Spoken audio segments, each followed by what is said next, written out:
اگر توصیه های هم به حکومت سرپرست انجام می شود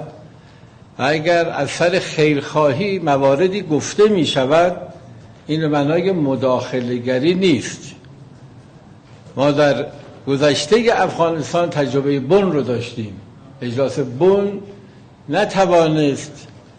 به گونه‌ای عمل بکند که مسیر ثبات و یکپارچگی و همدلی رو در افغانستان ایجاد کند. اگر امروز هم سخن بر این است به اینکه افغانستان برای برون رفت از این بحران‌هایی که دیگران به وجود آوردند بخواهد چاره اندیشی کند، در حوزه سیاست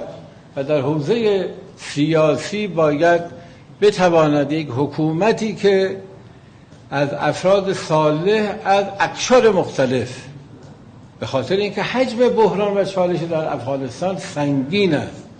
نیازمند به این هست که از ظرفیت‌های ملی در این کشور به علاوه از همکاری‌های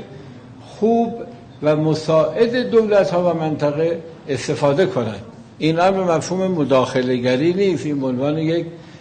پیشنهاد و یک مشاوره خیرخواهی است.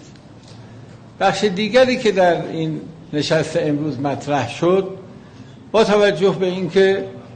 ما چند روز آینده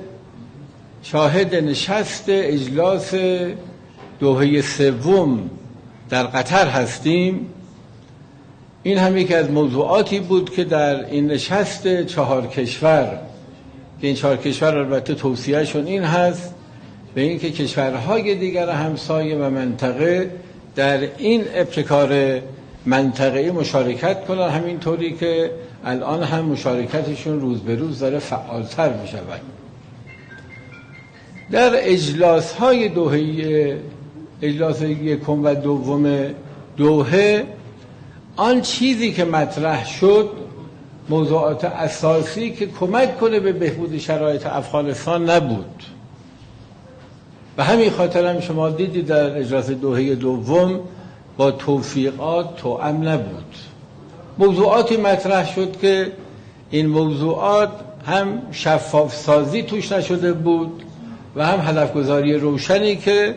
کمک کنه به بهبود شرایط افغانستان و کمک کنه به بهبود شرایط مردم و منطقه و دغدغه‌های منطقه‌ای رو کم کنه. در اونجا به موضوعاتی پرداختن، از جمله اینکه نماینده ویژه‌ای تعیین شود، در حالی که امروز یوناما در افغانستان حضور داره و تعیین یک نماینده ویژه‌ای بدون اینکه شما بدونید دستور کارش چی هست و صلاحیت‌های اون چی هست، و این رو می‌خواستن در اجلاس دوم بیان و به رأی گذاری بگذارن. خب این کشورهای منطقه بودند که این مسئله رو مطرح کردن که این نماینده چه صلاحیت‌هایی داره، چه اختیاراتی رو داره و قراره که چه مشکلات و دغدغه‌هایی رو حل کنه.